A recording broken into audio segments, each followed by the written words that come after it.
I grew up not far from here. I used to come here as a kid and play and climb and run around. It always seemed to me sort of an ancient, strange place. I never really knew who had built it, when, who had lived here.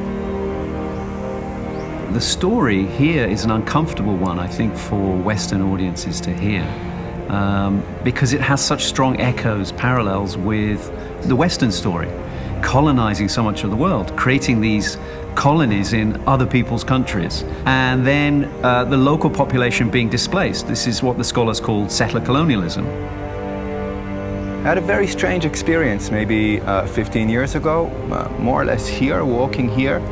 And I met a guy who was walking here and he was giving a tour.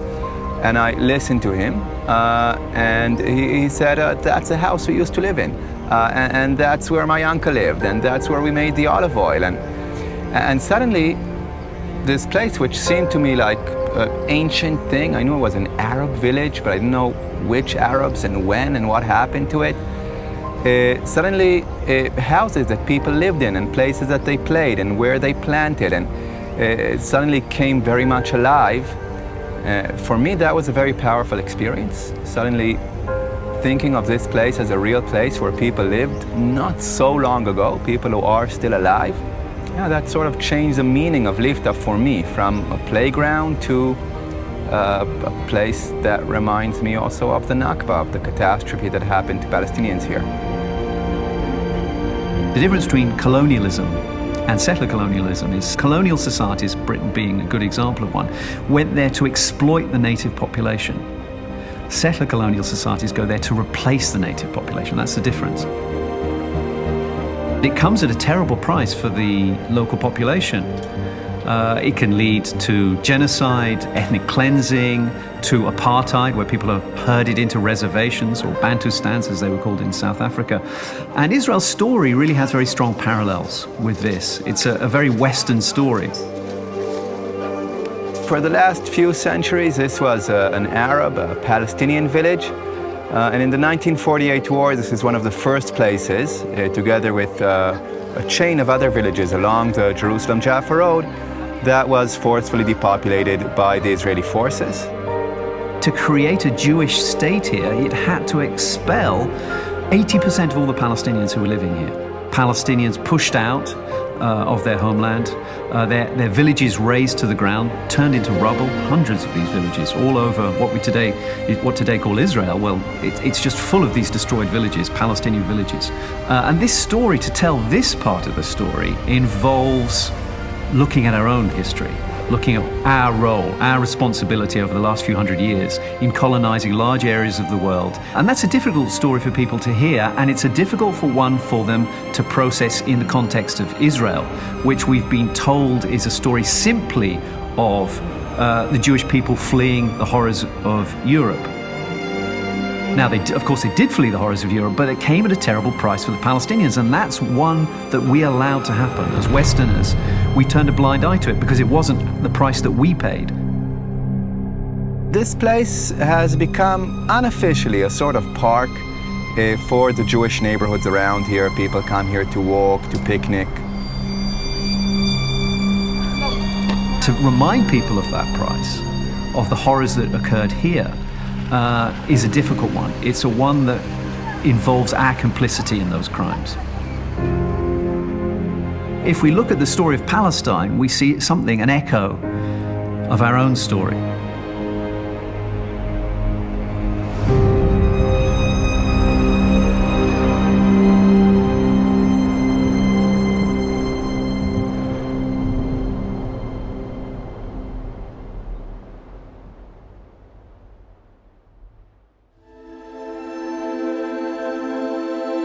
I thought that the Israeli-Palestinian conflict was complicated, but it's not complicated.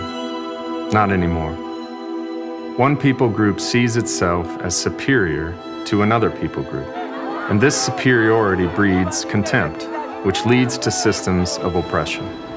In the 21st century, those systems must be given a veil of legitimacy, especially when the group that deems itself as superior claims to be democratic and morally upright. Thus, the mechanisms of oppression are hidden behind the veil of security, of law and order. And because Western audiences are prone to sympathize with the Jewish people, this veil is sufficient. But once you see behind the veil, you cannot unsee what lies there. You cannot unsee the ugliness of Israel's oppression of the Palestinian people. And for the sake of the millions of Palestinians who suffer these indignities, I urge you not to look away. It was the voices of some brave and determined individuals, people I am proud to call friends, who showed me the destructive, unjust, and often invisible ways in which Israel exploits and oppresses Palestinians. They deserve your attention.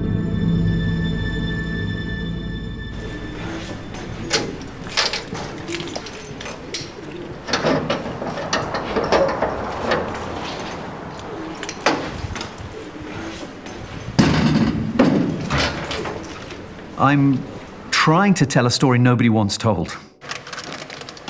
My background is with The Guardian, so when I come here, I'm writing for The Guardian newspaper. I'm also writing for the International Herald Tribune, which is today the International New York Times. I'm a very mainstream journalist. My background is very mainstream. But when I come here, I'm trying to tell a story that isn't mainstream. And that leads me into a lot of conflict with the editors that I'm writing for. And in the end, it means that I have to make fundamental choices. Am I treating this as a stepping stone to a bigger career, a bigger journalistic move, or am I trying to tell the story as I can see it myself? And I think that those choices, well, they were difficult ones, but in the end I decided to tell the story as I could see it, and it led to me burning a lot of bridges with the newspapers. And today, I write mainly for what I call the Arab media in English. Places like Al Jazeera, I write for a paper based out of Abu Dhabi, I write for a website in the UK, but I've gone from being a very mainstream journalist with a big voice to a marginalized journalist with a small voice. And that's inevitable if you try and tell the real stories here.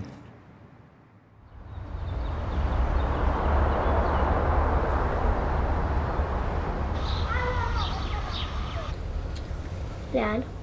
לעולש, לווילה. I never bought fully the story of the Jewish state in constant peril with the Arabs around us always trying to kill us and everything we're doing is self-defense, just because it's a personality type or it's ADHD or never properly socialized, but I never accepted really any of the stories about why I should be in school or about why we should follow rules. And then this one sort of stuck with me. I can say, looking back 20 years ago, when I was sort of coming of age, and I was looking a little bit into emigration, because this country is crazy and maybe I should go elsewhere. And I tried a little bit traveling and moving different places, but pretty soon I came to feel that this is the only place I really feel at home. This is where my family is, my places, my friends are. This is where I want to be. And deciding that, with that came the decision, well then, if I'm staying here, I should try to do something about the most disturbing parts of this. Demonstrations against the wall, which was being built then. And we were standing and getting tear gassed and getting beaten and getting chained to bulldozers and very exciting stuff. And then what happened to me is I talk a lot, and that's how I came to what I'm doing now, which is mostly really tours and advocacy and explaining and showing this, with the hope that that somehow leads to a wider understanding, that somehow leads to change, although I cannot say I see clearly how. Israelis don't want to hear, don't want to deal with any of this stuff. Talking about the occupation to Israelis is like talking with Americans about where their shirts and cell phones are made. It's just, you change the subject, you disinvite your next dinner party. You don't even argue about it, you just shove it aside. In the first half of the 20th century, the desires of two people groups collided. One group was Palestinian, the other Jewish. The British, who controlled what would become Israel, the West Bank, and Gaza, were failing to manage the aspirations of these two groups. After World War I, the League of Nations created the Mandate for Palestine and Transjordan and gave control of these two areas to the British. The British were to administer these territories for the benefit of the native population, which by 1947 was about 65% Palestinian and 35% Jewish. But the British were not able to manage the competing claims of the Palestinian people and the Jewish people. So in 1947, the British left the problem of Palestine to the newly created United Nations. The United Nations tried to divide the land between the Palestinian people and the Jewish people, but the UN was unable to do so in a way that both groups could accept. Some claim that the Palestinians forfeited their chance at a state when they rejected the UN's plan. The Palestinians were offered 45% of the land, though they accounted for 65% of the population. The Jewish people were offered 55% of the land, though they accounted for 35% of the population. Nonetheless, on November 29, 1947, the UN General Assembly passed the proposed division of Palestine.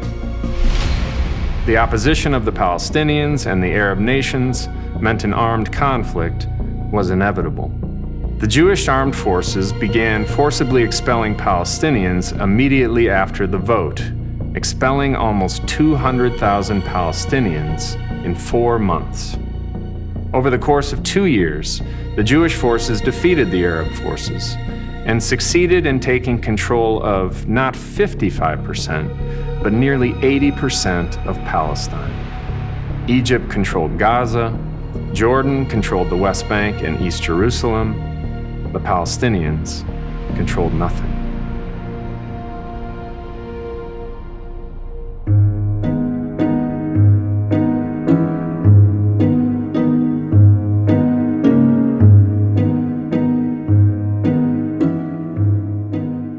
From December of 1947 to January of 1950, over 750,000 Palestinians lost their towns and villages, neighborhoods, their homes.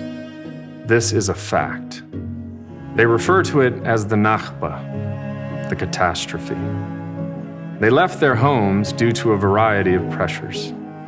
Many were forcibly expelled by Jewish armed forces. Some left because they were living in a war zone. No Palestinians left because they desired to live somewhere else. They planned to return to their homes and to their land. But the Jewish forces did not allow Palestinians to return. Palestinians became refugees in East Jerusalem, the West Bank, Gaza, and in neighboring Arab countries. The Jewish leadership, headed by David Ben-Gurion, wanted as many Palestinians as possible out of what would become Israel. This is also a fact. Historians debate whether or not the Jewish leadership devised and carried out a systematic plan of ethnic cleansing. The result, however, is clear. When the fighting between the Jewish forces and the Arab forces stopped, 80% of the Palestinians, once living in what would become Israel, were gone. Their land, and in some cases their very homes, were given to Jewish immigrants from around the world. Again, these are facts. Well, there are a serious problems when you try and talk about this story of what is Israel, what is a Jewish state. When it declares itself a Jewish state, it has no room for people who aren't Jewish, as would be true anywhere else. It makes their lives very, very difficult. And that's why I argue that Israel is not a liberal, democratic, Western-style state. It claims to be, but it isn't. It can't be when it declares itself, defines itself in terms of its Jewishness. What we saw in 1948 was a very fast, quick ethnic cleansing project. But what we've been seeing since, Palestinians refer to this as what they call the ongoing Nakba. In other words, the ethnic cleansing that happened in 1948, they say it's continuously, but in slow motion. Everything here is seen in terms of demography, in terms of numbers. Who has the majority here, and how do you maintain it? Israel will violate some fairly fundamental rights of Palestinians to maintain its Jewish majority.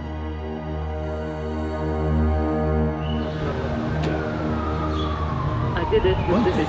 So how many more have you got? I was a child lawyer in Sydney, Australia. I saw some of the issues relating to children in the military court system. I was very interested in the interplay between law and politics. And then that sort of interest grew from there. And then in 2013, a group of lawyers, mainly lawyers and myself, founded an organization called Military Court Watch.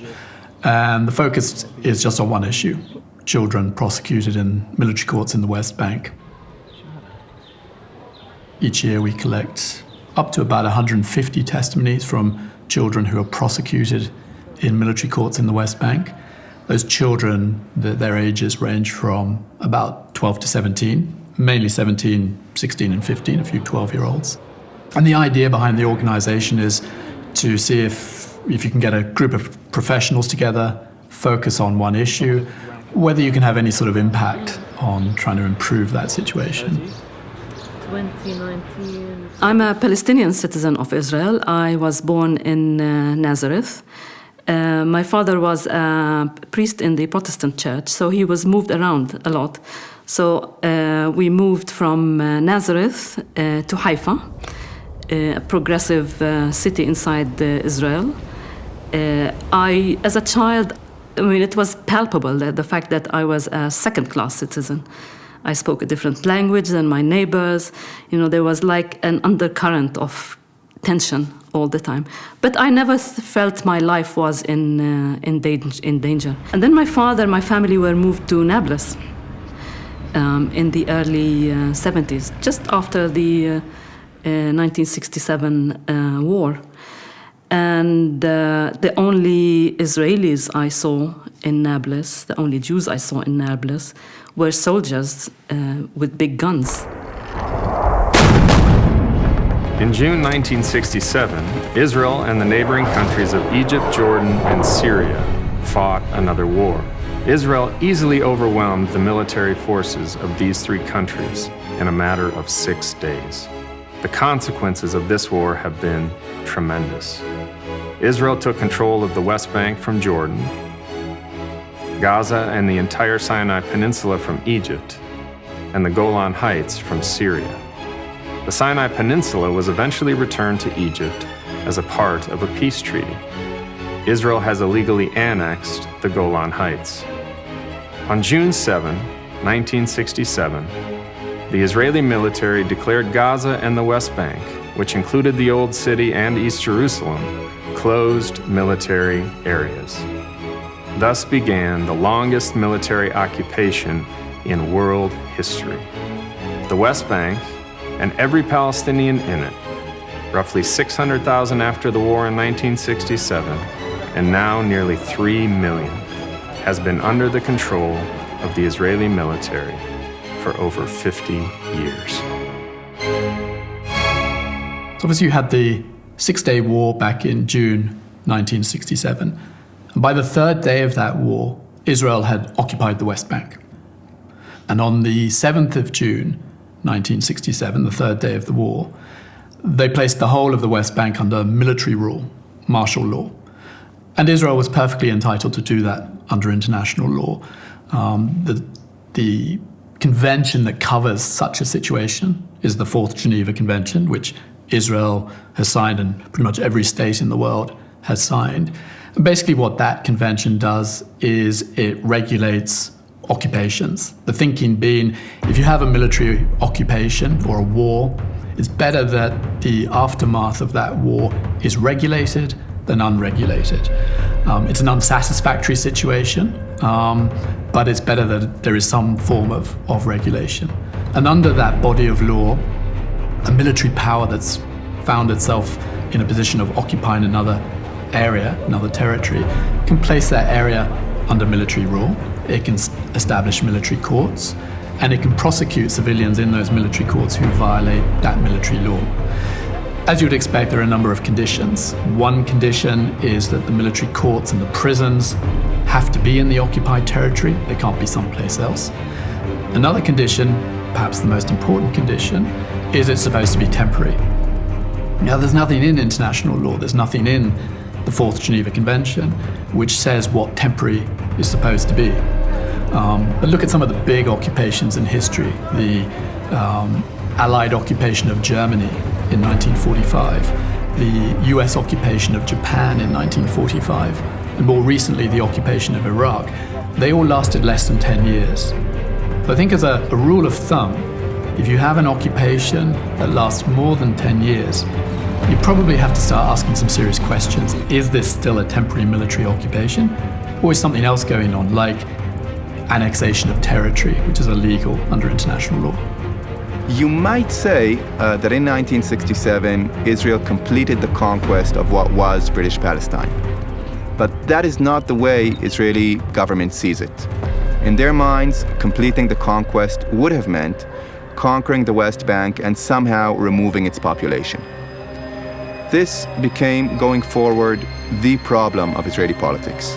What to do with the West Bank and its population, what to do with land that we want, for many historic, religious, strategic reasons, and people that we don't want.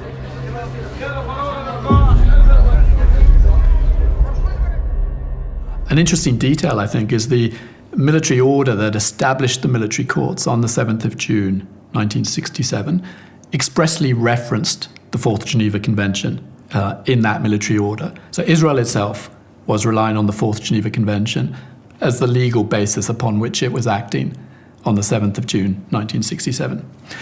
Then what happened following the war, in 1967, 68, mainly 67, is a debate took place inside Israel as to what to do with that territory. The decision of the Israeli government following the 1967 war is basically the decision not to decide. They say, we're not going to leave the West Bank, we're not going to annex it, we're going to hold it. All the other governments of the world say the West Bank is Israeli occupied. Israel says it is Israeli held under Israeli military government, which is almost the same thing. We basically agree the West Bank is held by Israel and is not Israel. What we disagree about is 1% of the West Bank, East Jerusalem, which the rest of the world says is occupied territory, just like Bethlehem, Ramallah, Nablus, the rest of the West Bank. But Israel, after the 1967 war, officially annexed to the state of Israel. So that's all the area we see behind me, the old city, the Mount of Olives, and a few miles south of us to Bethlehem, and a few miles north of that to the edge of Ramallah. It's a funny, squiggly line that follows the logic of pretty much every Israeli line. We want to leave on the Israeli side more land, less Arabs.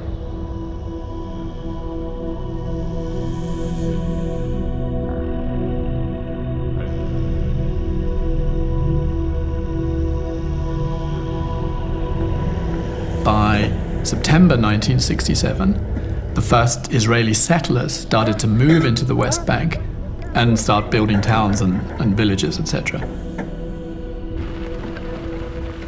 Over 440,000 Jewish Israeli civilians live in the West Bank, with another 225,000 Jewish Israelis living in East Jerusalem. These Israeli civilians are known as settlers. Likewise, the communities that they live in are called settlements. There are over 130 settlements in the West Bank, ranging in size from a few hundred Israelis to over 70,000 in the biggest settlement. Settlements are modern cities and towns with all of the expected infrastructure and amenities of any modern city: roads, electricity, water, parks, bus lines, schools, grocery stores, restaurants, and more. There are roads in the West Bank that only Israeli settlers can use. Though settlers live in occupied territory, often with Palestinian villages nearby, they are not subject to the military laws that govern their Palestinian neighbors. Settlements are not only illegal, they are the manifestation of Jewish supremacy and the continuation of Palestinian catastrophe. If you are going to move 600,000 Israeli civilians into occupied territory in violation of international law and against the wishes of the 3 million Palestinians already living there, will there be security issues? Of course there will be security issues. And the question is, in order to guarantee the protection of those 600,000 Israeli civilians, how are you going to achieve that?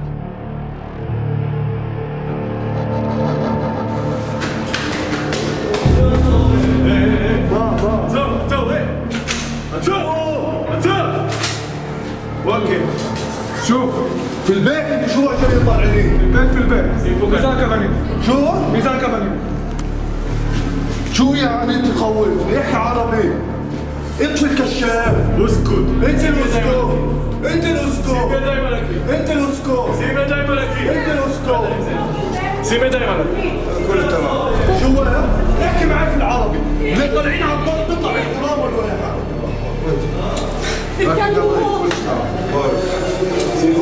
في ولاد صغار في ولاد صغار انا ولادي قاعد سادس شفيك كله تمام كله تمام كله تمام كله سهل انت يا نديم عندنا اولاد نادي لي اولاد تعالي وين الاولاد اللي عندي ايش ولد عمي وين الاولاد نايمين ناديها هي الاولاد ولا نادي على الحمام مات خوف الولد فاق من النوم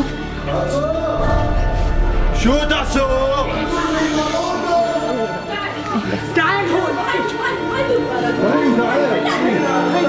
هذا اللي ينطق هذا اللي ينطق نايم وانت بتتخوف فيها ايه بفرجيك بقيتكم امشي. As a soldier, when you control population without rights, you will always have to enforce your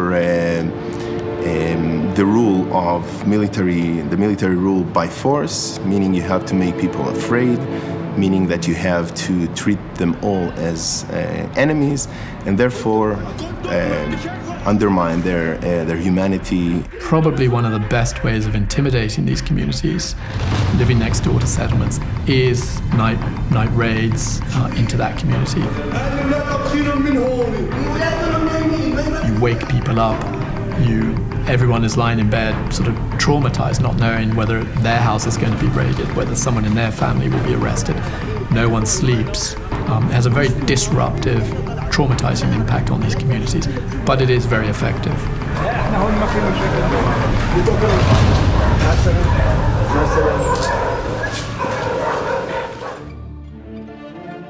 So imagine the West Bank has been divided up into military jurisdictions.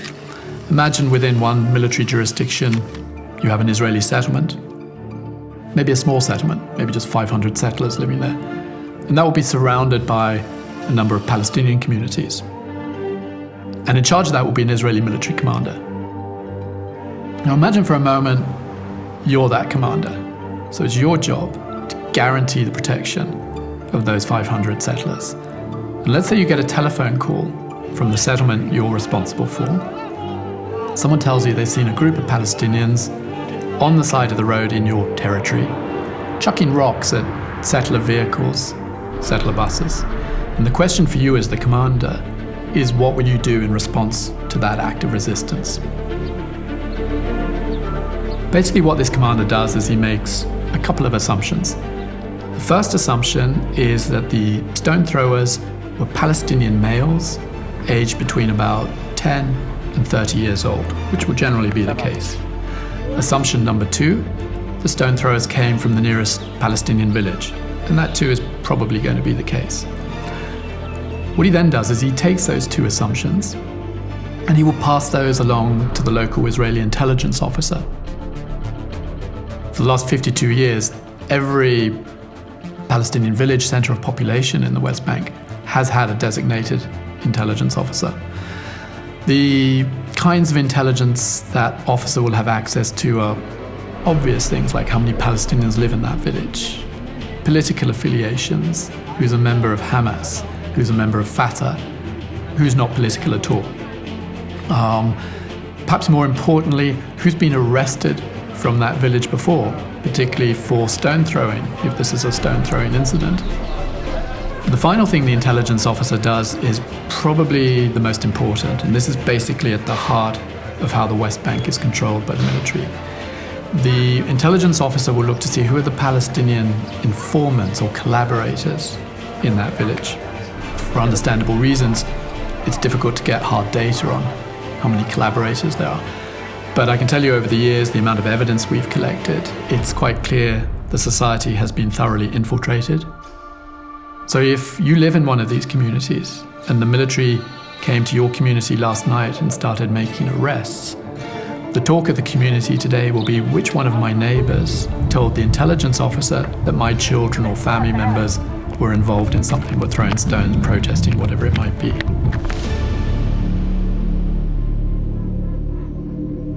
If it is a night raid, usually occurs between anywhere from about midnight to 5 o'clock in the morning.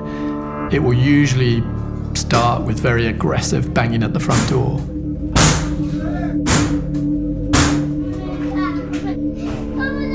If you don't open up the front door quickly, typically it will be blown off its hinges. The Israeli military themselves say that each year they will arrest 1,400 Palestinians in the middle of the night. So that is 1,400 Palestinian families subjected to terrifying night raids each year. This figure of 1,400 night raids is quite conservative because it doesn't include the many times when the military will go into the village or maybe into a house and not make any arrests. Nobody is keeping track of those types of raids.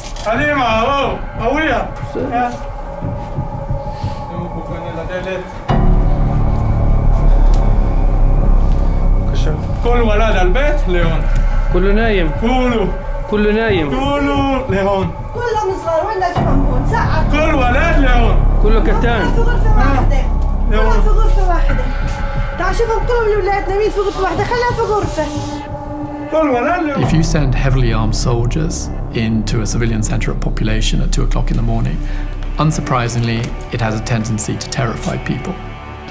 بيمش تخافيش خافيش جيش خافيش هذا عمره شو اسمه 8 سنين 8 وهذا عمره 11 سنة 11 فايقو هذاي جيش يا وجاع هون بس تحاول خافش So the mothers and fathers go about their lives with this nightmare hanging over their heads. In their mind, it's not a question of if their house will be raided, it's a question of when. And it has a profound effect.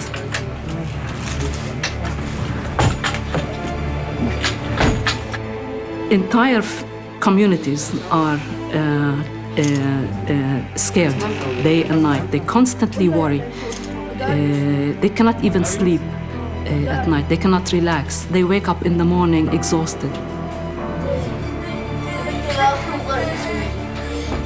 ليش خايف فراس؟ خايف يا شيء لا ما أصلا شو بدهم صور صاحي وصور صحي خاف مش خلاص نامي ليش خايف خلاص روحي نامي يلا روحي خلاص خافوش خاف.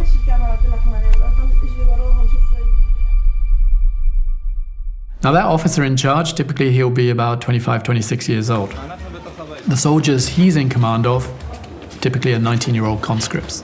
They're nervous too. They've had a briefing from the intelligence officer telling them this is a really dangerous village. So as I mentioned, it's a volatile situation. The dilemma for that 25, 26-year-old officer now is he needs to identify who he's come to arrest and get that person and his soldiers out of there as quickly and safely as possible. At some point, either inside the house or outside, that person, whether it's a child or an adult, will be blindfolded and zip-tied. So So the military use those plastic one-way zip ties. A lot of security services use them. They're very convenient. You can carry lots of them and they're quick and easy to put on. The downside to these zip ties is if you put them on quickly, it's very easy to over-tighten them. And that's generally what we find, that these ties, people complain that these ties are very tight. Sometimes they restrict the blood flow to the wrists. Occasionally they even cut into the wrists. Over 90% of the children are also blindfolded. And the reason over 90% of the children are blindfolded and adults is that it softens you up for interrogation. So what that officer frequently does is he will say to the father, parents, we're going to take your son away for a couple of hours, we'll ask him a few questions, then we'll bring him back. No one is ever brought back in a couple of hours, but the reason the officer will say that is just to try to settle everyone down so he can extract the detainees and his soldiers as quickly and safely as possible.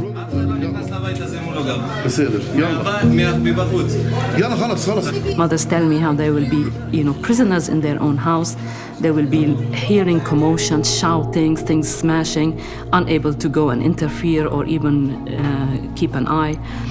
And, they're not allowed to leave the room to get a glass of water to a crying child or to bring a blanket to wrap someone. And then within half an hour, someone is taken away in the middle of the night.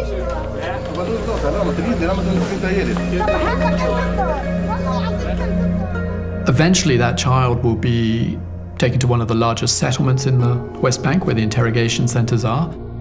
You are psychologically in a fairly weakened state, sleep deprived, possibly nothing to eat or drink, zip-tied that entire period of time, maybe physically assaulted. You'll be led into a room, you'll be sat on a chair, your blindfold will be removed, and basically you're sitting in a small office. There'll be a desk, a computer, and an interrogator. The interrogator typically will begin by making a very broad allegation against you. Why do you throw stones at Israelis? The accused person will almost certainly deny they've done anything wrong, whether they have or they haven't. And then essentially the interrogator goes to work. And what that usually involves is combining threats with intimidation. You're going to go to prison for a long time if you don't confess. We'll arrest your mother and sister if you don't confess. One technique that pretty much all the interrogators use, and it's not unique to this jurisdiction, is the interrogator will say to the person, listen, all of your friends who we arrested with you, they've all confessed. And they all said that you were with them when they were throwing stones. And because they've confessed, we've sent them all home. And when you're sitting there in such a stressed situation, the implication is that all you have to do is confess. Give up a few names of your friends, why not? They gave up your name, and then you too can go home. So often that's what you do. You confess, whether it's accurate or not. You give up a few names of your friends. Turns out you're actually the first person to have provided a confession. No one has confessed against you. And the interrogator will go from one interrogation room to the next, getting everybody to provide a confession against everyone else. Those confessions might be accurate, they might be completely inaccurate. But that's generally the evidence in these cases, is this confessional evidence obtained in this manner. Then within a number of days, you're brought before one of two military courts in the West Bank. Often that's where you're going to see your lawyer for the first time. And it's fairly limited what your lawyer can do for you. If you tell your lawyer you're innocent, what are your options? Your lawyer will probably still advise you to plead guilty. And the reason for that is if you do plead guilty, whether you are or not, your lawyer will go to the prosecutor and they'll negotiate a plea bargain. Now, depending on the prevailing situation here, if you're a child accused of throwing stones, first offence, you're looking at about 3 to 4 months in prison. It's quicker to plead guilty, get a 3-month sentence, and then go home than to try and challenge the system and wait for a trial date for 6 months. So the boys who end up pleading guilty to something they did not do, because this is the advice they get from their lawyer, they get the advice they get from their parents, their understanding of the world is turned upside down. Nothing any longer makes any sense. The red line has been erased. There's no link between their behavior and the punishment they get or lack of punishment. Officially, the current conviction rate for children is 95%. It's come down from 99.74%. In addition to a custodial sentence, a number of months in prison, your parents will also be fined. That could be anywhere from 2,000 to 4,000 shekels, typically, for throwing stones, assuming no one was injured or there wasn't any property damage. What we find is that these fines, too, are a very good way for the military to control these communities. So if you have a village, Palestinian village, where people engage in protests, whether they're violent or peaceful, all protests are illegal in the West Bank, the military will go in constantly, make arrests, prosecute people in the military courts, and essentially bankrupt that village into submission. The final component of the punishment is everyone will also get a suspended sentence. So in addition to, say, 3 months in prison, you'll also get, on average, another 5 months or so in prison, suspended for up to about 5 years. And the effect of that is once you're released from prison after 3 months, you will still have this suspended sentence of 5 months hanging over your head for the next 5 years. So what that means is if you're arrested again and convicted, you'll have to first serve the suspended sentence before you serve any new sentence. Now, the impact of that is it makes people who live in these communities with suspended sentences very cautious about even leaving their home.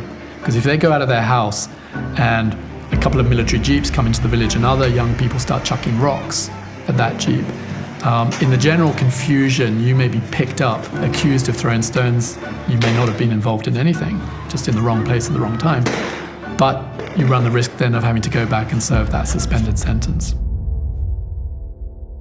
You know, these boys spend time in prison and go home, and they want to pick up their lives and reintegrate, and they find the exact opposite, that they are ostracized, that they are isolated. People don't trust them. This is a very effective system. Most people come out intimidated, traumatized. They never want to see another Israeli soldier again. They never want to see another settler again. Now, for the commander next door, who's been given this mission, he's basically achieved that mission. He's taken that generation of young people, 15, 16, 17-year-olds, and he's intimidated them into submission. He's taught them a very strong lesson, not to resist in any way, shape, or form. And if they do, the price will be very heavy. For settler mothers and fathers to sleep all night and wake up fresh in the morning, go to work and take children to school, Palestinian mothers and fathers have to be kept awake all night. And a very strong message has to be sent to them day in and day out, that if they should not even think about objecting or protesting to land being taken and given to the nearby settlement. That's one of the main reasons why settlement construction is illegal, because inevitably you will have to engage in techniques like this to make it work. And this all creates a lot of resentment, a lot of anger among the Palestinian communities. It creates hopelessness.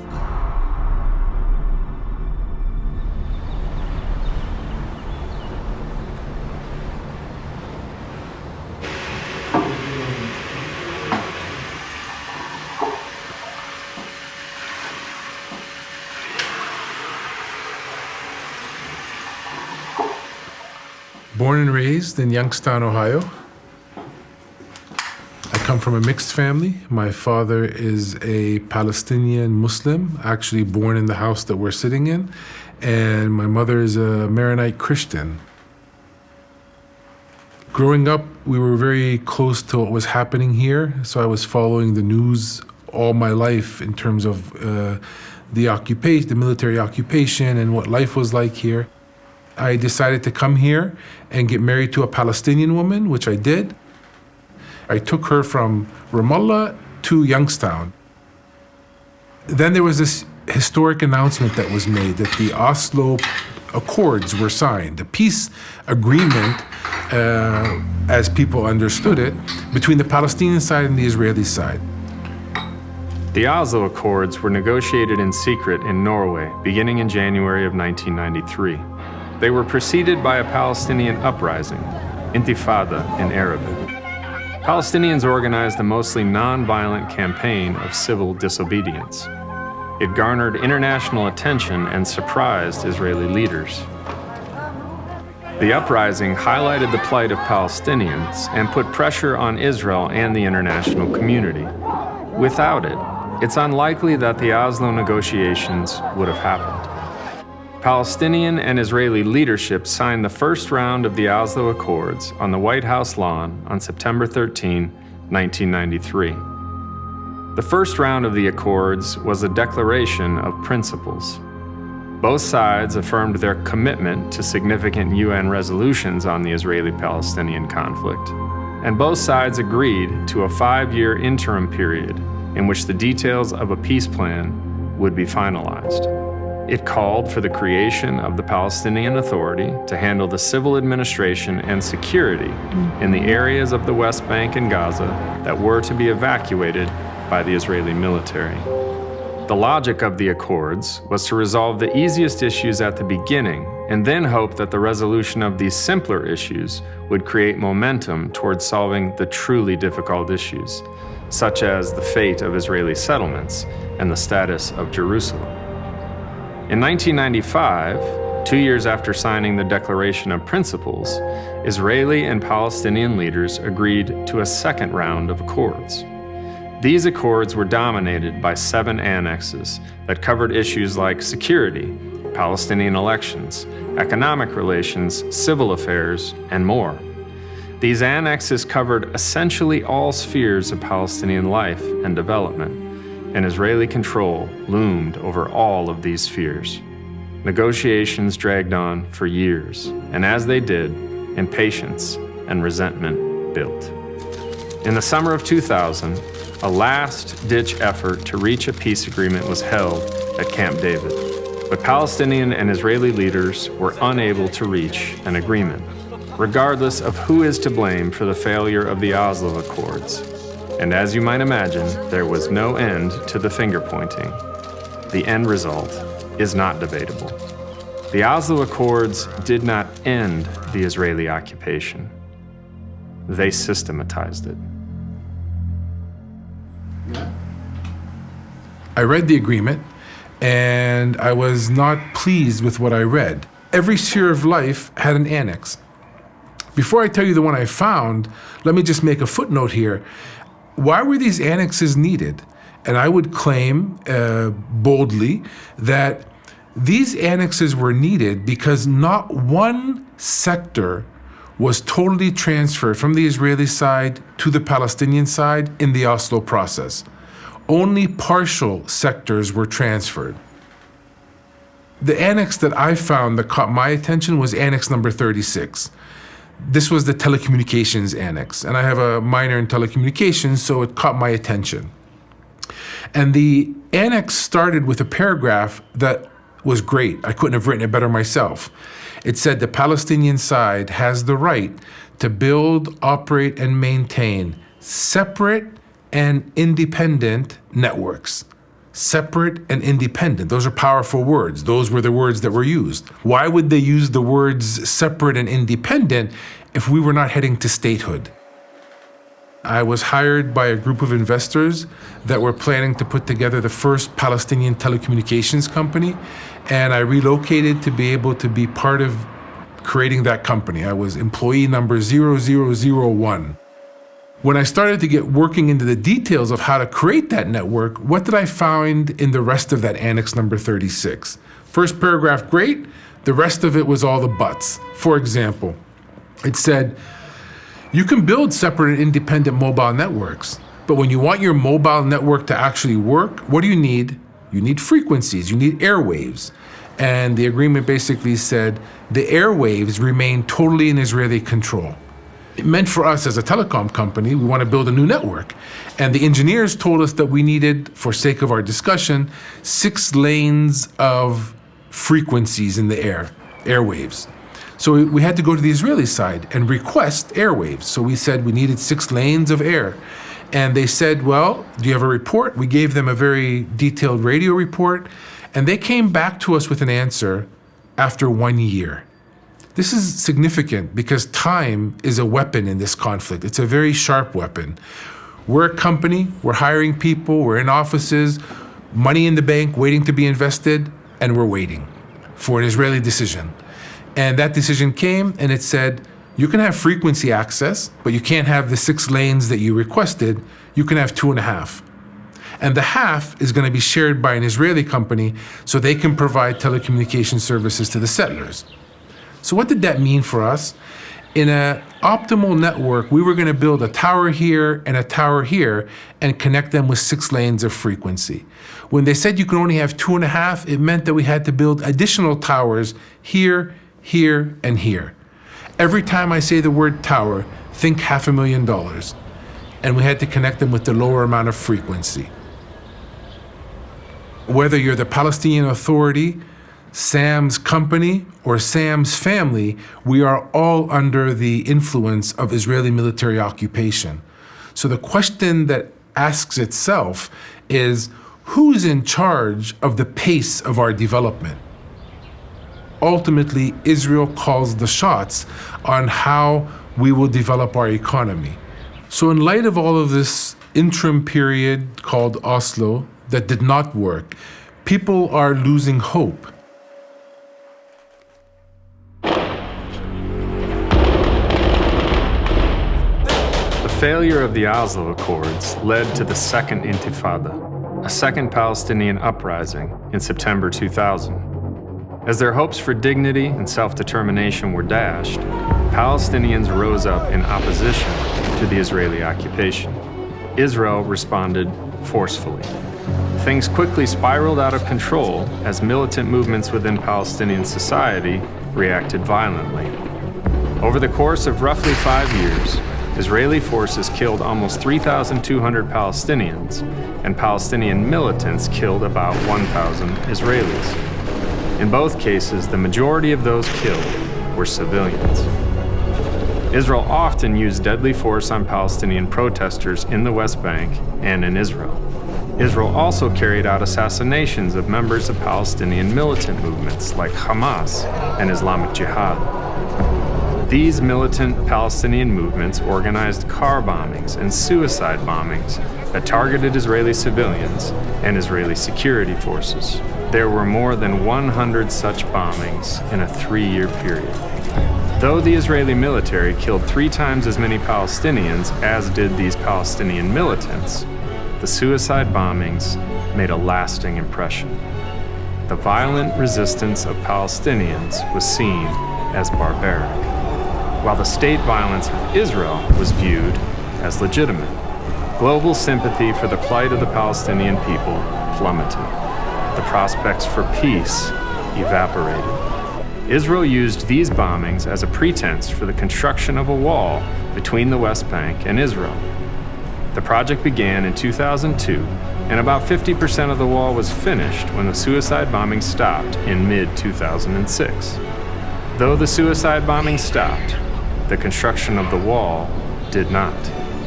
And the wall has become an essential and surprisingly complex mechanism of control in the Israeli arsenal. When I arrived at Tel Aviv airport in 1995, relocating, I got a visa and they allowed me to come in as a tourist. So I got in for 3 months, actually came to this home and set up shop. After 3 months, the visa was going to end. What did I need to do? I had to leave the country and come back in to renew my visa. Worked for 3 more months. 3 months ended. What did I have to do? Leave the country and come back in. You get the point. I did that for 15 years. In and out of the country every 3 months to be able to renew my visa. When I got married in July 1993, my wife, she went to the Israeli military and she asked for me to be able to have a residency status here. The Israelis gave her a small receipt in Hebrew. She tucked that away in her wallet. We went to the States. That was July 1993. The telephone call comes in May 2009. No wonder. Yes, okay, I remember. It's only been 16 years. No wonder I almost forgot. I'll be right there to pick it up. And they said before they hung up, when you come to pick it up, bring your passport. I hung up the phone and told my wife, this doesn't sound right. I know the difference between a passport, which is a citizenship, and a residency card. As a US citizen, we can have 10 residency cards of places around the world, but we're only a citizen of one country. I took my chances. I drove to the Israeli headquarters next to my house here, stood in line for about an hour, and when I got to the counter, who am I talking to? Talking to a soldier. A soldier. I'm talking to a 17-year-old high school graduate who is there because of a forced Israeli conscription policy. She doesn't want to be sitting there any more than I want to be talking to her. I said, someone called me and told me my ID is ready, and they told me to bring my passport. She took my passport. It took 1 second. She took the passport and stamped it and handed me my newly printed ID and gave me both back. First, I looked at my passport. What did you stamp in my passport?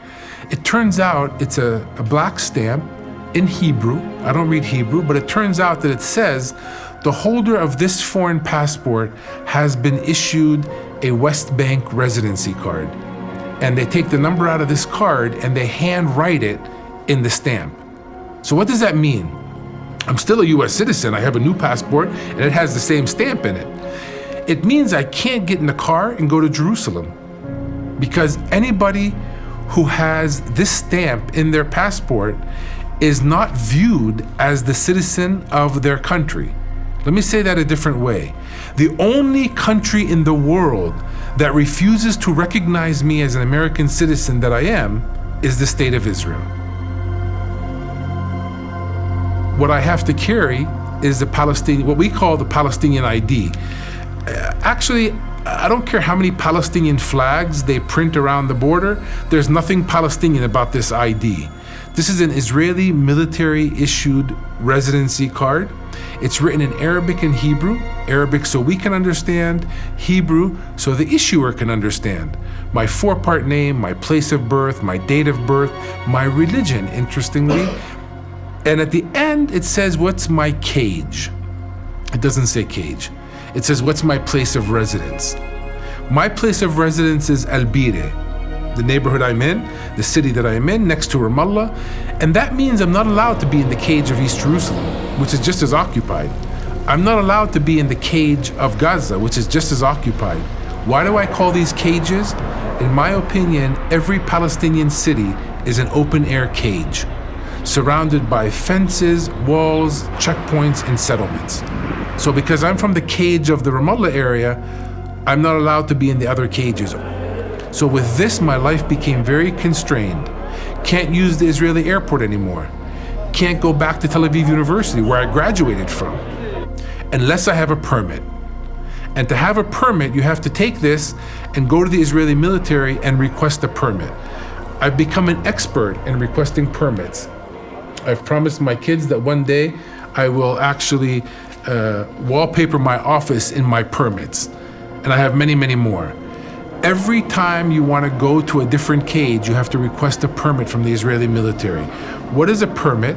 A permit is a sheet of paper that allows you to go somewhere in Israel or East Jerusalem for one day from 5 o'clock in the morning till 7 o'clock at night. By 7 o'clock, you have to be back into the West Bank. Otherwise, you may be blacklisted and never get a permit again. And then over time, the system changed. And the system said, now to get a permit, you have to be able to have a magnetic card. And I went and I said, what's a magnetic card? And they said, oh, that's a different card. It's not this. It's another card that you have to apply for. So now I have a magnetic card issued by the Israeli military and a residency card issued by the Israeli military. What's the difference between these two? This says I'm a resident of the West Bank based on marriage. This says I've been security cleared. So now I can apply for a permit. Over time, the system changed again.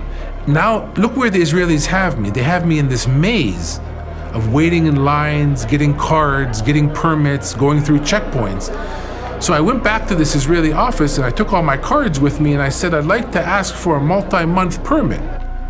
And they said, do you have a BMC? BMC card is another card that the Israeli military issues. This says I'm a Palestinian. This says I've been security cleared. The third card, which I've applied for over 2 years ago and I still don't have, proves that I'm a businessman. And with those 3 cards, I can apply for a permit that's good for 3 or 6 months.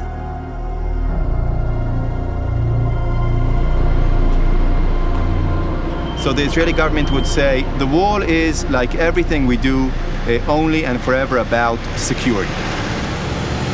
There was attackers coming at us, suicide bombers and others, and we built this wall to stop them. So Israel doesn't talk about a separation wall, Israel talks about a security barrier. That very short story, there was attackers coming at us, we built this wall to stop them, is a short story with very many holes in it. There's many ways we can take that story apart. One is, ask the Israeli government today, how many people every day are getting across this wall without permit? Climbing over, crawling under, hiking around. And the answer is at least several hundred a day. There is special units of the Israeli police looking for people from the West Bank without permit. They are there. There are thousands of them at any given time. So then we can ask, who is the wall stopping? And the answer is easy. The wall is stopping the hundreds of thousands, the people who used to come to work, to school, to hospital. Who is it not stopping? Determined individuals willing to take physical and legal risks. Which of those 2 categories does a suicide bomber belong in? Or how can you tell us this is stopping suicide bombers when you tell us hundreds of people a day are getting through this without permit? When we ask those questions, then the Israeli government has to talk about what they don't really like to talk about, secret police and surveillance.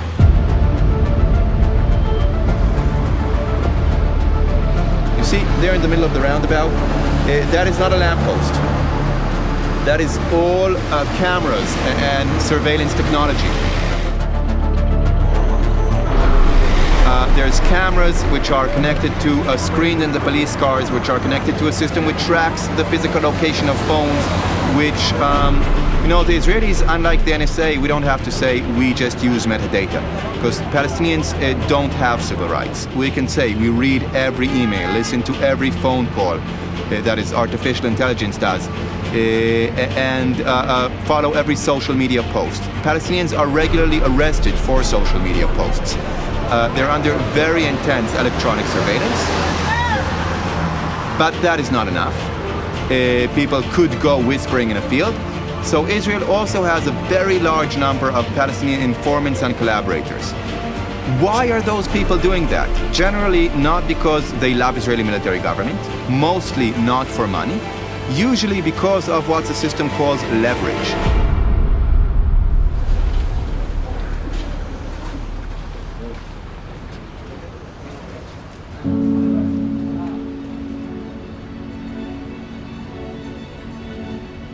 The unemployment rate is pretty high in the West Bank. In some refugee camps, it can rise to as high as 70%.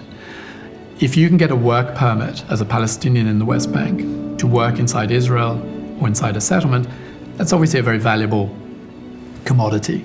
But understandably, if Israel is going to give a Palestinian from the West Bank a work permit to enter Israel, they're going to have to put them through a security check. If you pass that security check, typically you'll get a work permit for about 3 months, and then it can be renewed time and time again. What will often happen is you'll apply for that work permit, and assuming you pass the security check, you're issued with that 3-month permit, and often no attempt will be made to recruit you at that point in time. You go off and work inside Israel, the idea being you get used to the money, you get used to the job. You start making plans for the future based on that income stream, on the expectation that your work permit will be renewed. Then after 3 months, you have to go back and apply for a renewal. And it's at that point, typically, that the attempt to recruit the person will be made. The person will say, we can renew your work permit, but this time we're going to need something in return from you. You go to different communities, you hear different stories. In one town near Bethlehem, the population told us they thought about 20% of their town were collaborators. In one refugee camp, also near Bethlehem, the figure we were given was nearer 90%. It's impossible to know what it is. And the effect of that is basically twofold. The first is that if you thoroughly infiltrate a society with collaborators, you'll get a lot of information. Some of it will be good, some of it so-so, some of it completely inaccurate. That's a problem for the intelligence service. The second aspect, though, is much more important, and that is these Palestinian communities all know that they've been infiltrated, and that has a profound psychological effect on them. The effect of that, after 52 years, is essentially to unravel the social fabric. No one knows who to trust. And in the 12 years or so that I've been here, this is the best evidence I've been able to find as to why you see very little coherent resistance in the West Bank, whether it's political, peaceful, or military, because it's so difficult to organize, because the society has been thoroughly infiltrated. In that sense, this wall is a part of Israel's security system. In the sense of it's part of a much larger system that aims to control every possible aspect of people's daily lives in order to minimize resistance.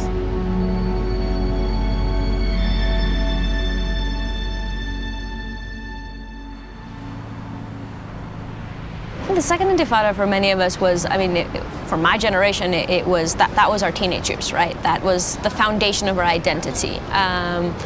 I was, 12, 13 when we started kind of getting buses blowing up on the streets on a regular basis, especially here in Jerusalem. It's like obviously a big deal. And having that as part of your growing up obviously is a huge part of your narrative, right? That is what we knew of Palestinians for the most part. But I think the other interesting thing that happened with that period, with my generation, is that it's not just the second Intifada, it's not just suicide bombings, it's also the complete failure of the peace processes. So, people a little bit older than me, 10 years older than me, there was a moment in their lives that it looked like there's going to be a peace accord, right? The Oslo agreements were happening, people were kind of optimistic. There was a feeling that something can change. We're a generation that doesn't remember that. We grew up with, the closest thing to a negotiation being Camp David, where Barak came back from Camp David negotiations saying there is no partner for peace. That is what we grew up with as a concept. There is no partner for peace. And so it's not just a question of kind of remembering the pain and violence of the Second Intifada from the Israeli side. We don't remember the pain and violence of the Second Intifada from the Palestinian side, which was obviously way, way worse. But it's not just a question of that. It's a question of having a generation that does not have alternatives, that doesn't believe that peace is possible. It's not part of our discourse at all. And on top of that, an extremely segregated generation, right? The checkpoint system started in the mid-90s. It means people, both Israelis and Palestinians, growing up after that, don't remember a time where you could just interact. We grew up into a completely segregated system. Growing up and also in the military, Palestinians are not spoken about so much as real people. They're spoken about as kind of this mass of Arab sea, that we are an island of entrepreneurship and development and democracy. When I was young, I never had any interactions with any Palestinians. With any Palestinian, I think the only ones were like workers that were construction workers in my house. When I actually went to the military, I encountered for the first time settlers. I didn't know any settlers. Not only that I didn't know any Palestinians growing up, I didn't know settlers, I didn't know ultra-Orthodox. I didn't know almost any Mizrahi Jews. I didn't know almost, I think, none of Ethiopian Jews. I grew up very segregated in my kind of elite society. But I think in the end, there was a very clear, we are all here for the same cause. It doesn't matter if you're a little bit to the right, a little bit to the left, even radically to the right or radically to the left. What puts us together is the need to defend the Jewish state. Later today, I can say that it's defending the Jewish majority and maybe Jewish supremacy. My father was a pilot in the Israeli army. He was 20 years in the military. He fought in 67, 73, 82. And on that side, we were very militant. And this is what had me want to really go and become a militant hero. Also, my brothers, one of them was a pilot, and the other one was in a high secret unit, a very known one. On the other hand, my mother was always holding that kind of moral position of the Jewish state that we have here. Israel is the most moral state, the most moral army in the world, because we are always conscious of the need of freedom and equality and so on, and we choose to use force only as a necessary mean of defense. So the two things went together. You want to serve, you want to be a military hero, while you also very much want to be justified. And the Holocaust was always in the background of my consciousness, and I think everyone around me, as one of the justifications why we really need a state, and also the justification of why we are morally better somehow, because we take that lesson as a Jewish people and we will never discriminate against others and so on. Early Zionism, in a way, was a militarized solution to anti-Semitism. It was a solution that said the way for us to deal with anti-Semitism is to have our own state, is to have our own military, right? Is to have our own way to protect ourselves. So really militarization is in the DNA of the identity of this state.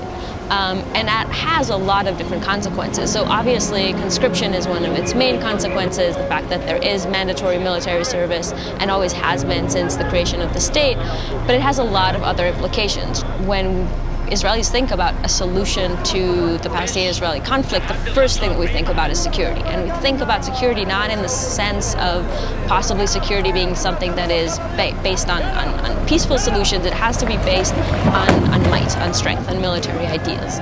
And I think that's something that's built, right? That's something that's structured. We study about how different generations of people from 4,000 years ago in Egypt to the Holocaust to today are trying to kill us, and how we need to defend ourselves from that. We don't study about how peaceful solutions with Egypt and Jordan actually manage to prevent further conflict and actually give us sustainable security. And those are the kind of things that I think are really crucial. What are the narratives that we tell? And as long as we continue to tell these narratives that are about militarized solutions, those are the solutions we'll keep choosing.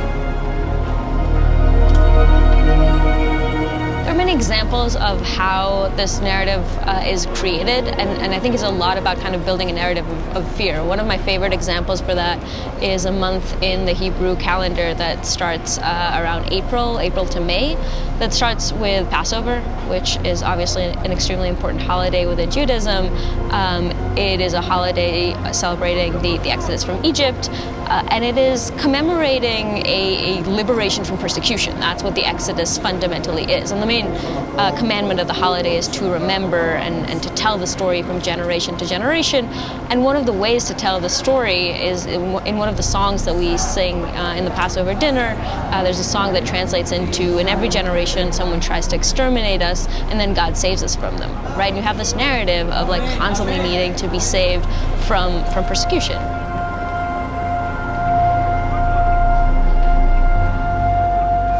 And a week after Passover ends is the Holocaust Memorial Day. A week after that is the Soldiers and Victims of Terror Memorial Day. And that same evening of the Memorial Day turns into the Day of Independence. Independence Day is kind of presented as the answer to this 1,000-year-long history of persecution, which is still ongoing, and we still have to continue to fight for it and all these things, but that is kind of the fundamental solution to it.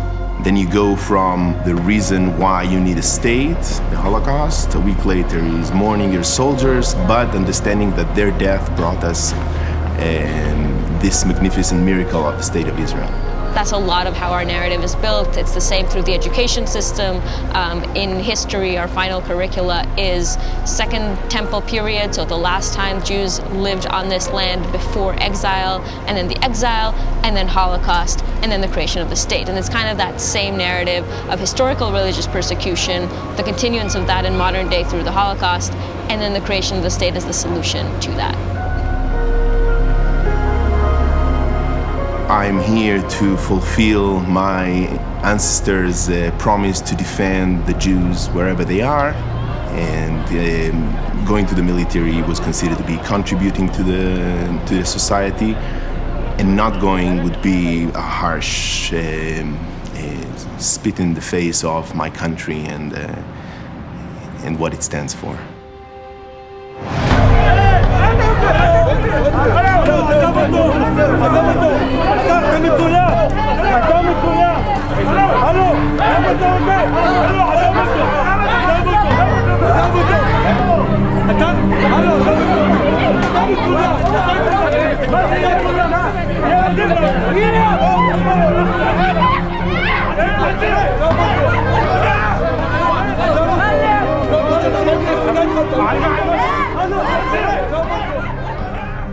What is this doing to these 19-year-old Israeli conscripts? And one particular story really sticks in my mind.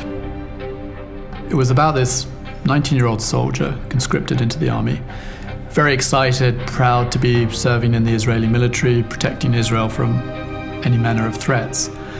But then, several months into his service, he found himself in the West Bank, in the back of a troop carrier, where the detainees are tied and blindfolded on the floor, and there was a degree of abuse going on. Other soldiers were slapping and kicking the detainees. And the soldier said he had a real crisis moment at that point. This is not why he thought he was joining the Israeli army, to slap around a few tied and blindfolded Palestinians on the floor of a military jeep. But the dilemma for that 19-year-old is, what is he supposed to do?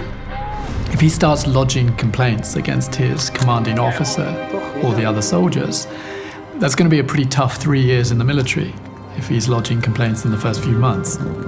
But then what was quite striking is he said by the time he got to his third year in the military, he was slapping the detainees around as well. It's dehumanizing. And this is not unique by any stretch of the imagination to the Israeli army. I think you give any military in the world, no matter how well trained they are, no matter how professional they are, the job of policing civilians, you will probably find this stuff happening after 6 months or so. And this has been nearly 53 years. شيف شيف شيف خليك ايدي وجهك مبين شيف هي فوق.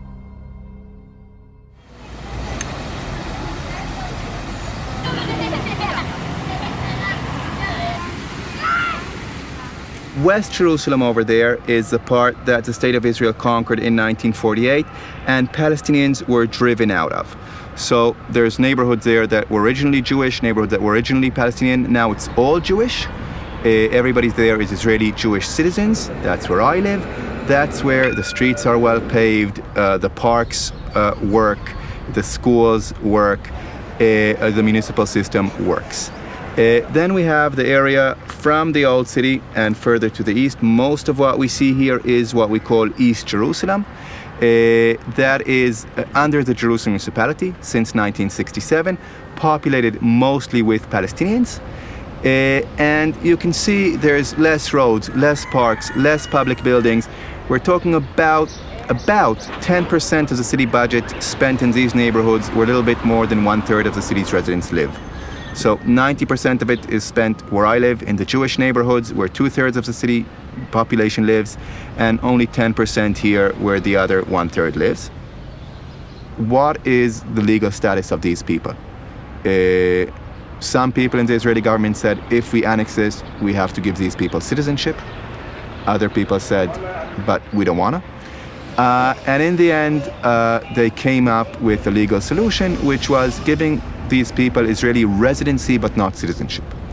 So since that time, we have more, but we have 3 at least separate legal categories of Palestinians under Israeli rule. We have those who remained within 1948 Israel. They have Israeli citizenship, in theory the same rights that I have as an Israeli Jewish citizen. We have the Palestinians in most of the West Bank and Gaza who are under military government and therefore have basically no legal rights. And then we have these people in East Jerusalem are somewhere in between. They are under Israeli law, not military government, but they do not have Israeli citizenship, only residency. Residency is a little bit like having a green card in the States. It's a status usually meant for immigrants. Here we're using it for people who are from here. The next thing the Israeli government did is a survey of the land, and they marked a line around the existing neighborhoods, and all the land that was unbuilt up, they said no building is allowed, and also inside the neighborhoods, they very much restricted any new building.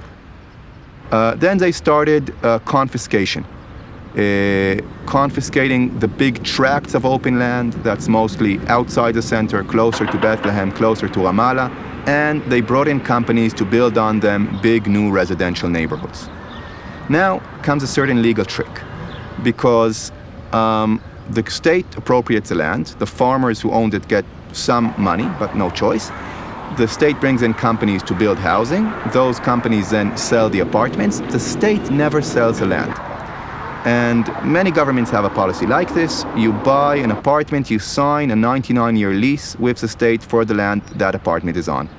But in order to sign a lease with the Israeli government for Israeli state land, one must be, or at the time at least had to be, an Israeli citizen or eligible for Israeli citizenship by the law of return, which means also a Jew from anywhere in the world, but not a Palestinian from Jerusalem.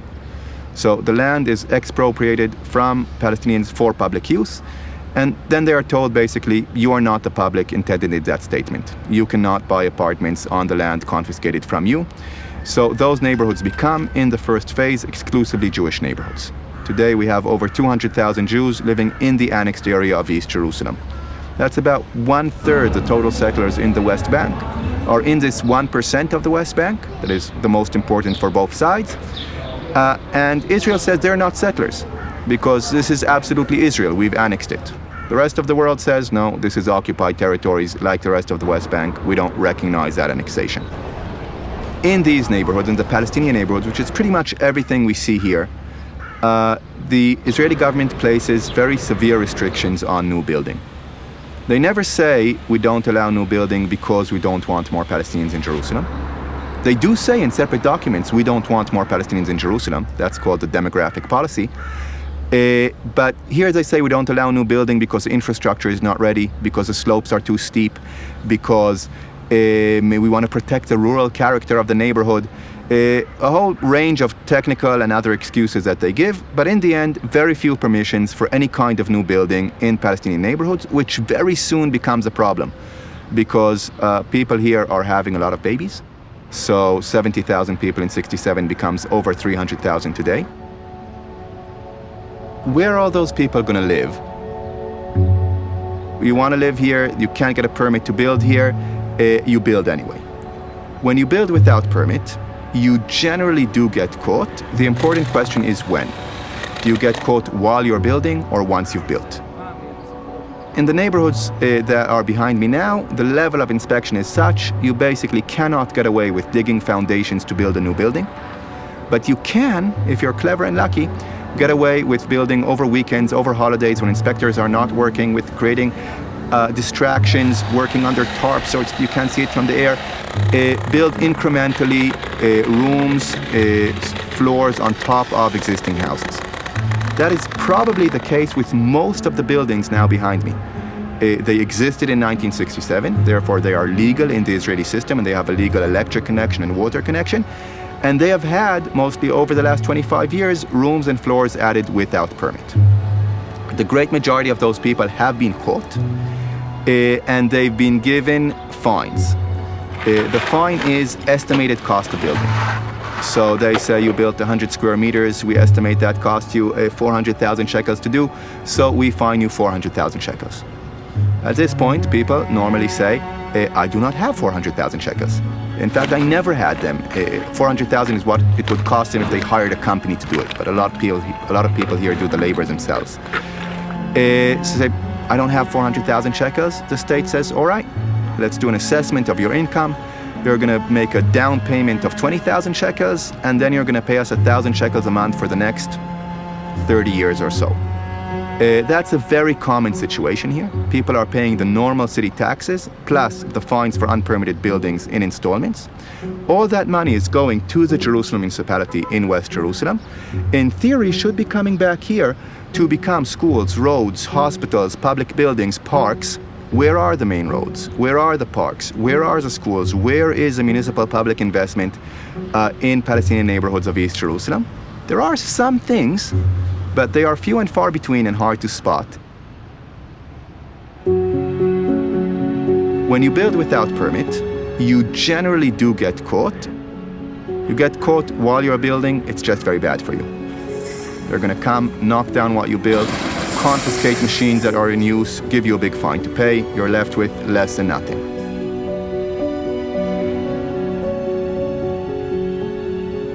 Sometimes it seems like the inspectors are waiting, so you're almost done, so you've put all your money into it, but it's not yet completely finished, there's not yet people moved in, and then they can just swoop in with a bunch of bulldozers and a bunch of armored jeeps and armored men securing them, and they'll come in and they'll surround the house and they'll evacuate everybody who's near it, and they'll just roll in the bulldozers and knock it down. That is really a tragedy for the people it happens to, because the people own this land, obviously, it's their family land. They need the housing, and they've put all their savings, and often all their savings and more, into building. And then they're just watching that from behind a cordon of armed men, watching that get wiped away in an hour or two by a bulldozer or two, leaving them with a pile of rubble and mangled steel like this. They're demolishing in East Jerusalem something like 100 structures a year, so about 2 a week.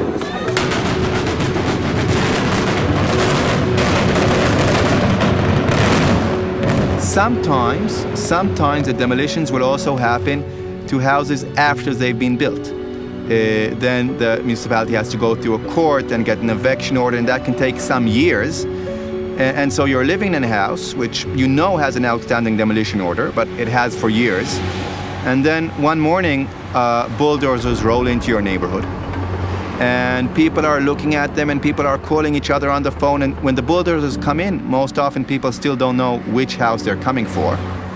And then one house gets surrounded by 100, sometimes 200 armed men.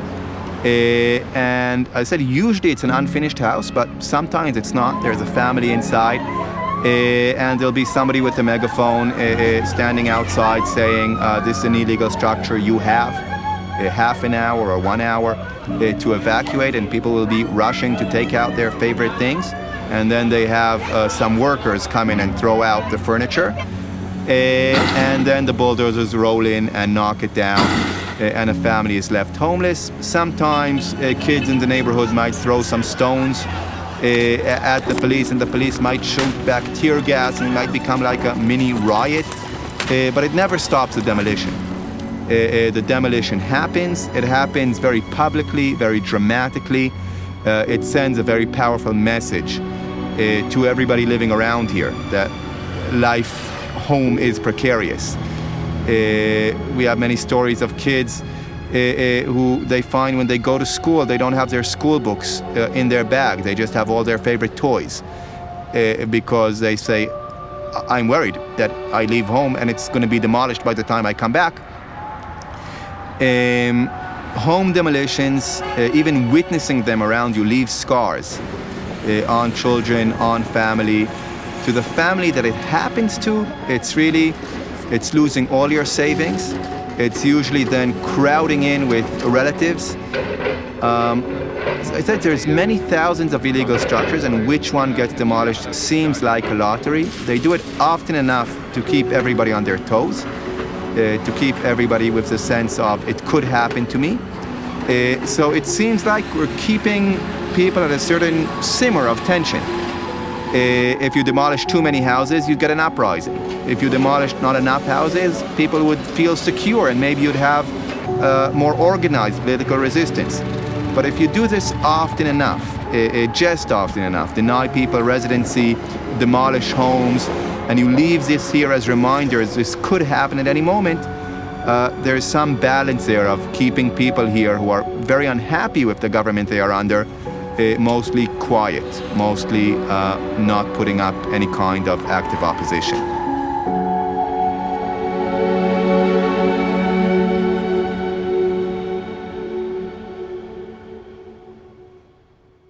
One of the legacies of the Oslo Accords is the division of the West Bank into 3 areas: Areas A, B, and C.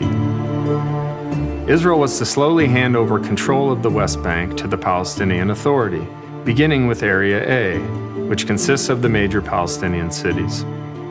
Civil matters and security issues are handled by the Palestinian Authority in Area A. That said, the Palestinian Authority coordinates extensively with Israel on security and is seen by many as a subcontractor of the Israeli military. The responsibilities of Area B are split. The Palestinian Authority handles civil matters, and the Israeli military manages security. Areas A and B are home to roughly 90% of the Palestinians living in the West Bank. Area C is entirely under the civil and security control of the Israeli military. Here's the catch. Area C accounts for 60% of the land area of the West Bank. Area C is also home to virtually all of the Israeli settlements. Area A, where the Palestinian Authority has relative independence, accounts for only 20% of the West Bank. Area B accounts for the last 20% of the land in the West Bank. Though most Palestinians live in areas A and B, there are roughly 300,000 Palestinians living in Area C. The Israeli occupation makes life difficult for all Palestinians, but this is especially true for the Palestinians living in Area C. Here, Palestinians not only face the usual restrictions of the occupation, they also face aggression and harassment from settlers and soldiers. Instead of slowly handing over control of the West Bank to Palestinians, Israel is trying to rid the West Bank of Palestinians, beginning with Area C. It is the Oslo Accords in reverse.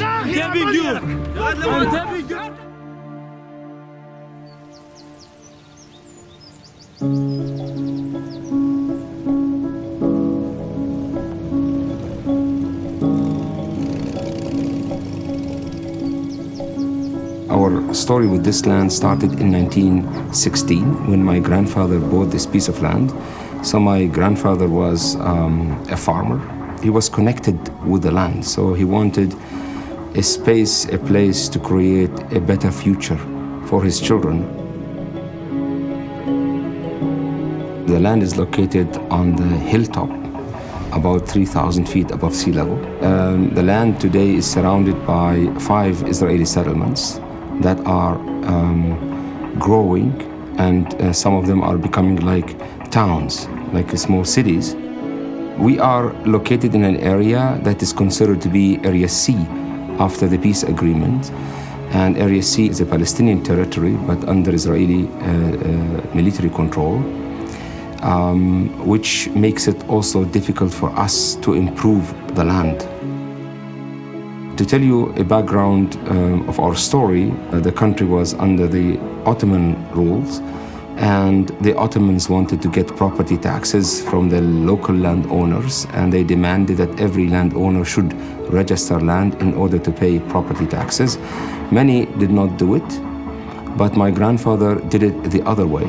So he first registered the land, so we got papers. Now in 1991, we heard that the Israeli authorities declared our farm as state land. And the idea is to take the land and maybe build another settlement. In our case, we thought, of course, this is unjust because we have the documents, the land is a private property, and we reacted legally, and we went to the military court because the West Bank is under Israeli military control, and we thought with one session we will finish the case because we have papers.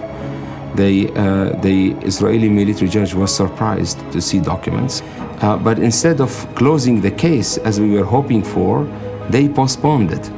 And because of our location in the center of settlements, they started to make it difficult for us to prove ownership. So we spent like that 12 years in the military court. And after 12 years, our lawyer received a paper, the family does not have enough proofs of ownership. we brought this case to the highest court in Israel, the Supreme Court. So today we are in about almost 30 years, still in court between military and Supreme Court. But the positive outcome so far, we are still here, and we did not lose any part of the land. Now, parallel to the legal battle, which is going on until today, we had difficulties from Israeli settlers who are living in the settlements.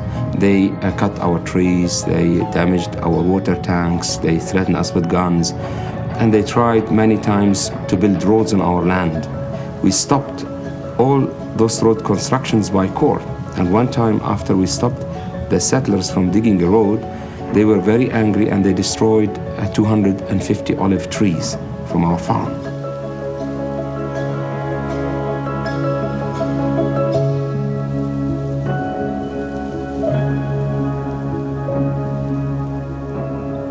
In what is so-called Area C, we always find demolition orders for structures, for tents, for trees.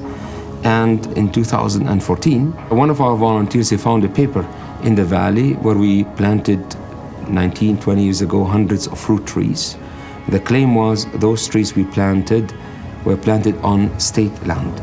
We responded legally, and our appeal was accepted because we have documents. But then 2 or 3 weeks later, they came with bulldozers and the trees were destroyed, the terraces were destroyed, and this time from the military, and this was done without a court decision. And now we are becoming here more isolated. The main access to the property is blocked for us since 2001. The construction of a new religious school might also affect our situation here.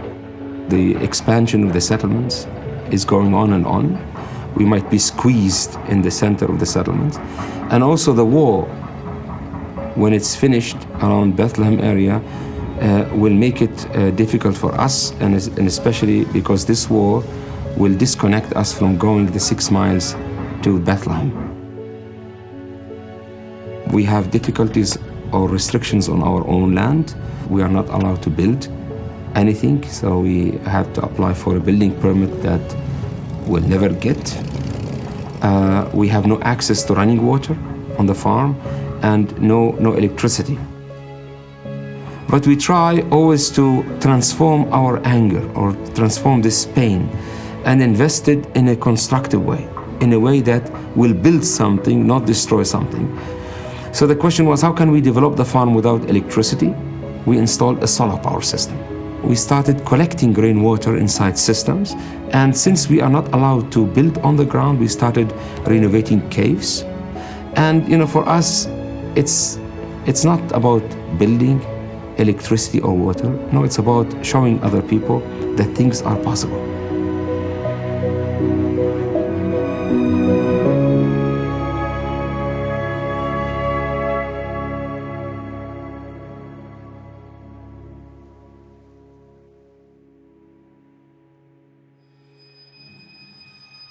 I knew Nazareth was an oddity in the state of Israel. It was a Palestinian city. These were Palestinians who were citizens of Israel. They were unlike their fellow Palestinians in the West Bank, who lived under military occupation.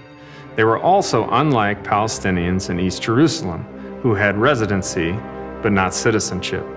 I did not know that Nazareth was an accident, a city that should have been forcibly depopulated by the Israeli forces in 1948. Instead, a Canadian Jew, Benjamin Dunkelman, made a truce with the Palestinians of Nazareth. He was fired from his post for doing so. I did not know that Israel had purposefully neglected Nazareth. I assumed that these Palestinians, citizens of Israel, were in control of their own destiny. When I met Jonathan Cook, he pulled the scales from my eyes. Israel's mechanisms of control and oppression extend even to Palestinian citizens of Israel.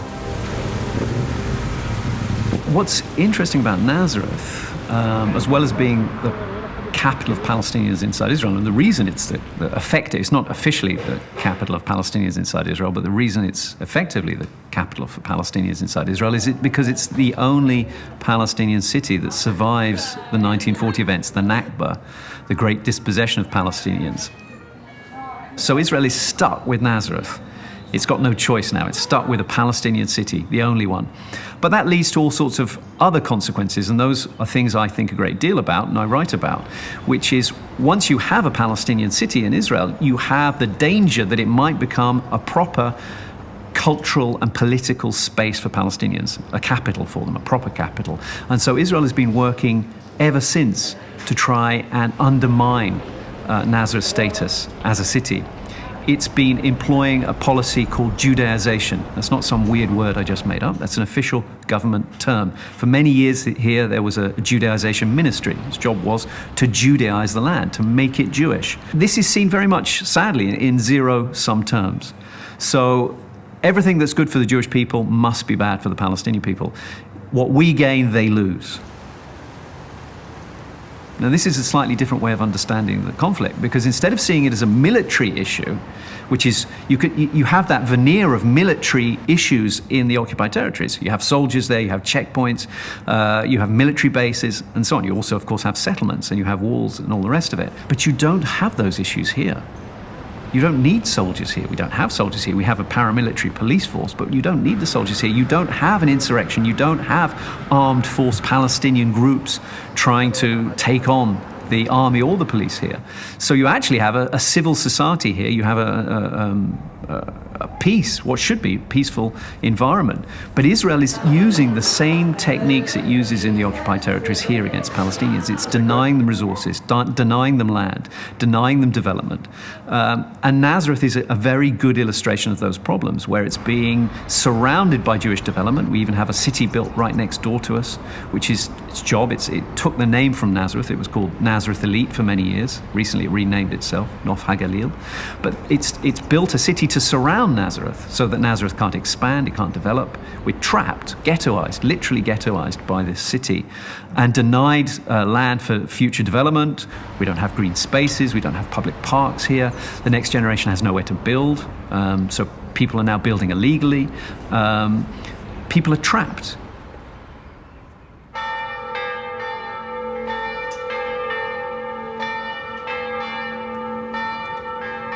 And one of the strengths of Nazareth is its tourism, its tourism potential.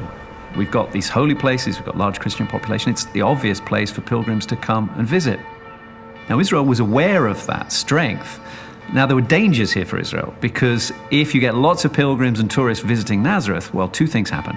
One is you get a lot of financial independence for Nazareth. It becomes a strong, economically independent city based on its tourism.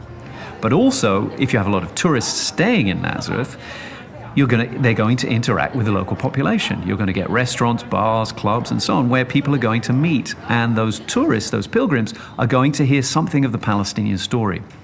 Now, Israel didn't want that. It didn't want people coming here on a vacation and coming back to America or Europe being able to tell the story of what had happened here, about the mass expulsions and so on. So what it did is it created a series of tourism priority areas to encourage the tourists to stay in certain places.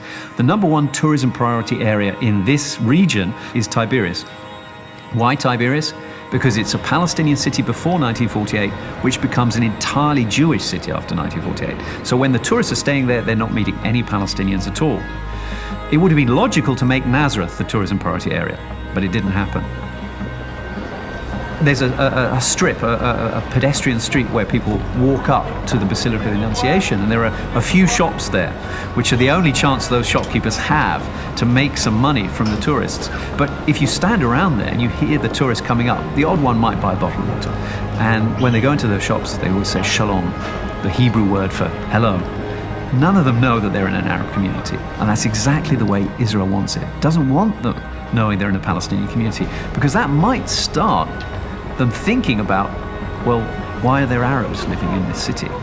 What was the story before this became a Jewish state? These are questions that 99.9% of the pilgrims here never ask, never occurs to them. So what happens is that the tourists come up, they come up on a coach, They come and spend an hour going around the Basilica of the Annunciation, our major church here. They get back on the bus and they leave.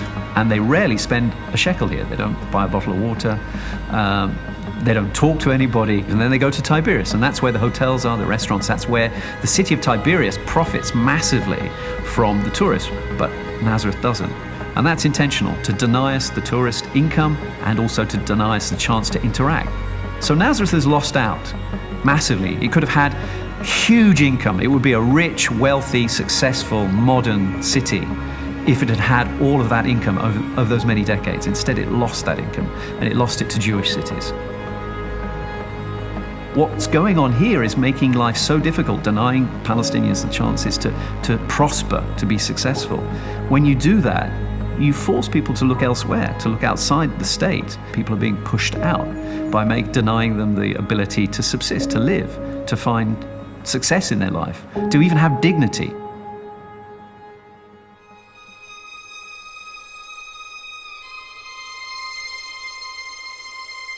There is a heritage, a beautiful heritage, of the prophetic. There are the names we all know: Moses, Jesus, Muhammad, the great prophets of Judaism, Christianity, and Islam. But just as important as these three are the countless names lost to history: dissidents, activists, journalists, lawyers, farmers, slaves, musicians, sisters, brothers, mothers, fathers, daughters, sons, friends, each one willing to risk something, to lose something, lose respect, lose influence, lose money, lose relationships, a life of choosing to lose. The life of most prophets is a life shaped by defeat. This is the secret of the prophets. They find meaning, joy even, in a worthy struggle, a struggle rooted in honesty, decency, integrity, courage, and service. Victories are satisfying, but they are fleeting. The worthy struggle is timeless. For me, Israel isn't just about a conflict between Jews and Palestinians. For me, this is a story, a Western story. It's a story of our dividing the world. I don't think the Israelis hate every single Palestinian in the world. They just don't want Palestinians in Palestine. Local populations, native populations, have always lived under this, or for centuries have lived under this Western imperial kind of rule. They've always been seen as the other, the barbarian. I do remember children looking at me. You destroyed my home, and you raided my village. People were killed here. Maybe you didn't do it, but other people were killed here that didn't do anything just because they were Palestinians. That was the moment that I started seeing myself as a possible villain. This is so much the background of our thinking. It's really a racism, but it's not a racism, overt racism. It's not a racism we think about. It's just there, the background noise to our lives. You grow up with this idea that soldiers are there to protect you. That is their job in life, right? And Palestinians are kind of a threat. That's part of their job in life. And you go to a protest where soldiers shoot at you and Palestinians offer you shelter in their homes, and it kind of shatters your understanding of the world. So we really don't count these people who are not like us. We don't think of them the same as us, and we don't think of them as having the same rights. And I see Palestine and the Palestinian story as a way for us to confront our own history, our own unthinking racism towards those who we think of as lesser. Privileged populations do not volunteer away their privilege for ethical reasons. Israel doesn't have an interest to end the occupation. There's no reason for us as Israelis. We actually live pretty comfortable lives. So why? When change does occur, it will be in response to some pressure.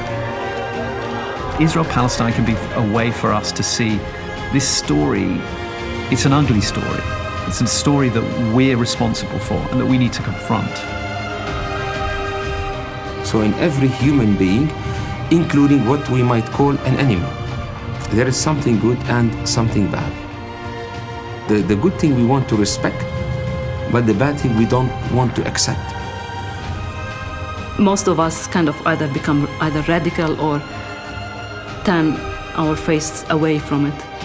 And it's a fine balance to say, I don't like what I see, but I'm going to address it. So I have to stand up for my rights and tell the other what you're doing is unjust.